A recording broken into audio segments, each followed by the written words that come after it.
Meron lang tayong update dito at may bago tayong stock na dumating, no? So, yung mga naghahanap pala ng mga tablet na pang work, pang school, pang bata, or pang matanda, or kahit kanino, no? I recommended itong PocoPad M1, no? So, ito pala yung bagong labas din na ni-release ngayong year lang ni Poco, no? So, kita nyo dito, meron siyang naka Dolby Vision Atmos, ganito yung color ng box niya, no? Very simple lang siya.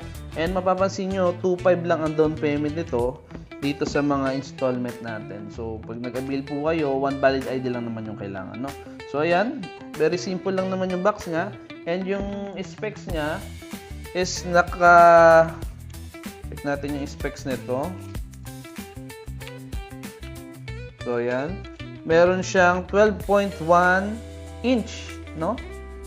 Na naka IPS LCD, support din siya ng stylus support.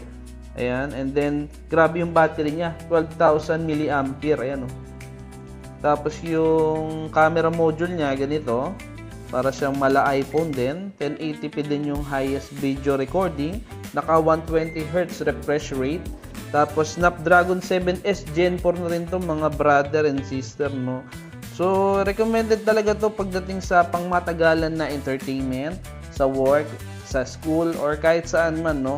So, yun pala, no, pag na-approve kayo sa mga home credit, Sky or Salmon, may marireceive kayo na free, tawag dito, keyboard. Oo, keyboard to. Nasa 3,000 or 4,000 ata ito, no? So, pag na-approve po kayo, libre na po yan. And then, kung gusto niyo na magpa-COD, cash on delivery, bank transfer, and G-Gives Atome, nag-accept naman kami niyan, no? Sa malalayong lugar naman po, via COD, kahit saan man sa Luzon, Visayas, Mindanao, accepted po yan. Tapos naman, pagkaya naman dito sa mga Manila or Cavite, via personal rider para safe, no? So, yun lang, no?